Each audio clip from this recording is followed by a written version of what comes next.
ang bata mula Cebu na bagamat bulilit sa square roots, matinik. Sige nga, check nga natin. What is the square root of 1,500? 39. 39 daw. Sakto?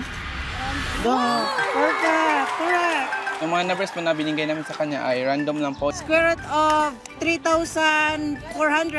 3,558. Correct! Square root of 10,000. Hala, 100 times 100 equals 100. 100 daw. Sakto? Araw. Nagsusulat ako sa hangin habang pinaglipat-lipat ko yung mga number. 35. Tama. Hindi namin alam. Hindi ko naman expect magiging ganyan siya, mahilig sa math. Hindi po namin siya nakita na nag-aaral sa bahay. May pa-surprise quiz tayo mga kapuso. Ano ang square root ng mga numerong ito? Ano po yung square root ng 1,500?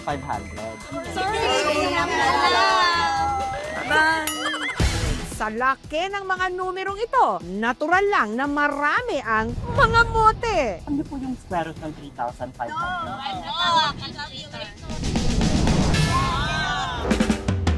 Pero mani lang yan. Hindi sa isang profesor, hindi sa isang mathematician, kundi sa isang bata.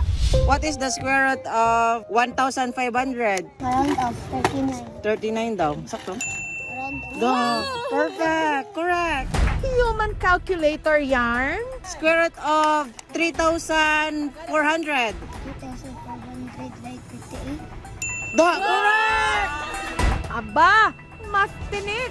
Perfect! Correct! Kilalanin ang 10 taong gulang na bata mula sa Cebu na pagdating sa square root, matinik. 1,750. Ang ating math genius, tigabayan ng Madridejos sa malaparaisong isla ng Bantayan sa Cebu, ang 10 taong gulang na si Axel. Maliligo lang daw sana sa dagat si Axel noon. Di na kasi malalim yung tubig kaya nanghingi na lang ako noon.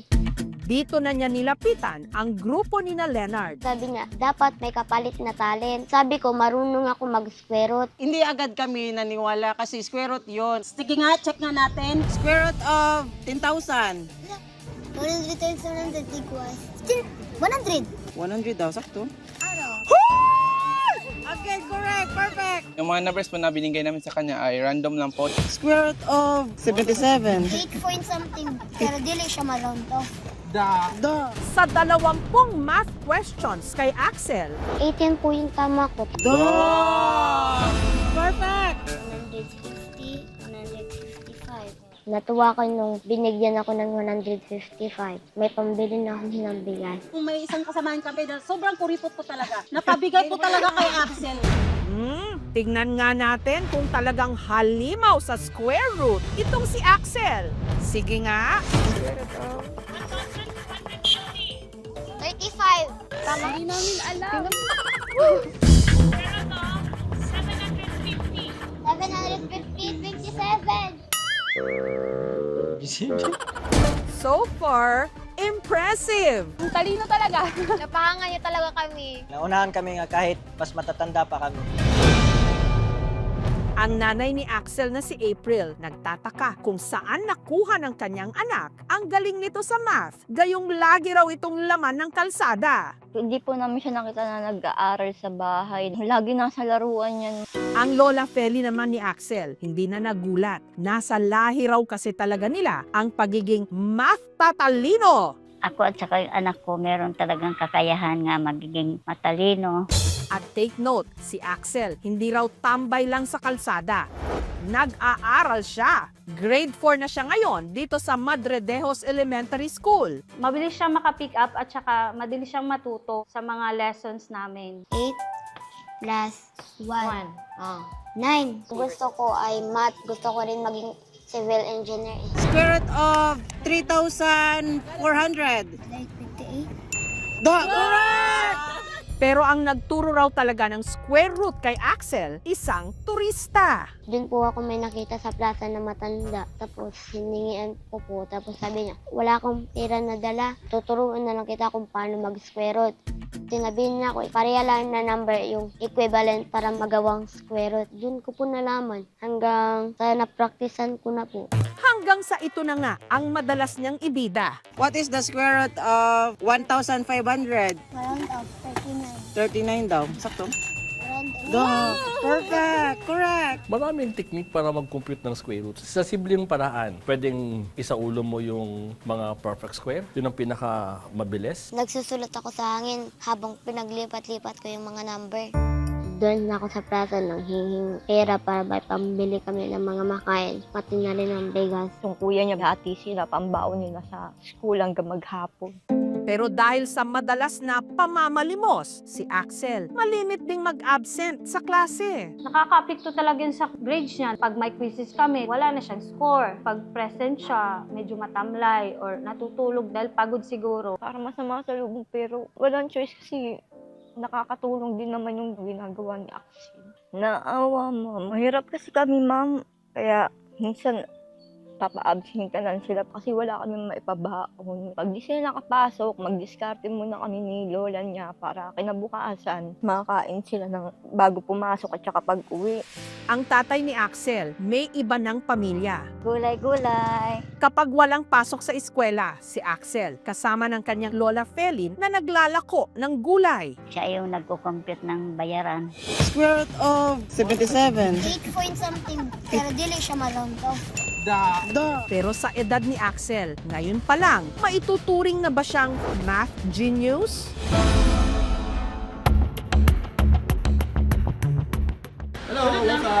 Ginawa namin is the test for nonverbal intelligence for Axel. So in terms of IQ and intelligence, nasa average range yung intelligence ni Axel for the age group niya. However, we noted na iba talaga yung mathematical skill ni Axel, which is not typical for the age group. Definitely, there is a potential for acceleration. There should be a parang push ng parent and also for the school to determine if it's appropriate for Axel to take advanced courses for his age. Liwanagan po ako, papasalamat rin po ako sa Panginoon na nagbigay sa akin. Ang gagawin namin, hindi na naman siya pa-abstinent, naalagaan ko na sa pag-aral. Para maging masigasig pa si Axel sa pag-aaral, ang local government ng Madridejos, binigyan siya ng school supplies. Meron kaming ibigay sa iyo mga kaunting tulong para sa pamilya mo. Meron tayong groceries, bigas. Hindi na rin kailangan pang problemahin ni April ang pangkolehiyo ni Axel. Ang LGU kasi naghandog din ng college scholarship para sa bata. Elementary to college. Hindi lang para sa iyo, para na rin sa kapatid mo. Masaya kami kayo, kaya medyo maluwag-luwag lang ang namin. Natutuwa po, may nag-i-sponsor po sa akin. Maraming salamat po. Hanggat kaya po namin, igagapang namin silang dalawa makapagtapos. Tatapusin at ayusin ko po ang pag-aaral ko at babawasin ko na rin po ang pagtatambay ko sa kalsada. Huwag ismulin ang mga nakikita lang sa mga park o kalsada. Baka may math wizard dyan. Square root of 3,400. 3,458. Duh! Correct! Thank you for watching, mga kapuso. Kung nagustuhan niyo po ang videong ito, subscribe na sa GMA Public Affairs YouTube channel. And don't forget to hit the bell button for our latest updates.